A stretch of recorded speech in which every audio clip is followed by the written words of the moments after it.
Assalamualaikum warahmatullahi wabarakatuh. Hai semuanya, perkenalkan nama saya Yunita Dwi Putri, mahasiswa dari Universitas Terbuka Prodi Ilmu Komunikasi. Di dalam video ini, saya akan menjawab soal-soal pertanyaan yang tersedia di e-learning Universitas Terbuka, yang dimana itu merupakan tugas mata kuliah logika. Soal yang pertama, term pada hakikatnya terbagi menjadi banyak jenis. Sebut dan jelaskan 3 dari macam term tersebut, sertakan juga contohnya.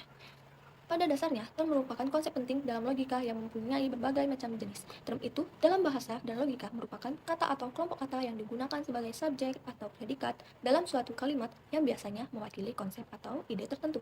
Dengan adanya term yang memiliki banyak jenisnya, berikut 3 jenis term yang akan saya bahas di sini. 1. Term singular. Term singular adalah kata yang menunjukkan satu individu, objek, atau golongan tertentu yang spesifik yang dimana itu bersifat tunggal atau tidak lebih dari satu. Contohnya adalah, Amar merupakan anak yang terpintar di dalam kelas. Amar adalah term singular, karena hanya menunjuk pada satu orang saja. 2. Term partikular. Term partikular adalah kata yang menunjukkan hanya sebagian saja dari keseluruhan, luasnya suatu kelompok atau sebagian dari kelompok yang lebih besar. Contohnya adalah beberapa siswa belum mengumpulkan tugas. Artinya, dalam kalimat ini hanya mengacu pada sebagian anggota dari kelompok tersebut, bukan keseluruhan. Dan yang ketiga ada term universal. Term universal adalah istilah atau kata yang mencakup seluruh anggota dari suatu kelompok atau kategori tanpa pengecualian.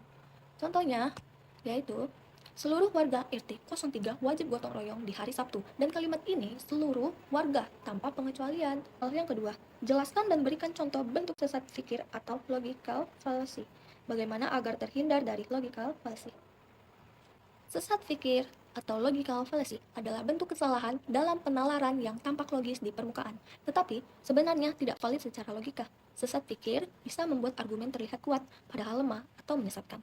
Contoh bentuk sesat pikir. 1. Argumentum ad hominem.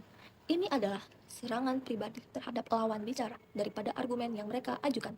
Contohnya, kamu tidak bisa mempercayai pendapatnya tentang lingkungan karena dia pernah tertangkap basah karena merusak alam.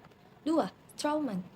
Menyalahartikan atau mereduksi argumen lawan hingga menjadi lebih lemah dan mudah diserang. Contohnya adalah, dia mengatakan bahwa kita perlu mengurangi pengeluaran militer, jadi dia ingin kita membubarkan semua angkatan bersenjata kita. 3.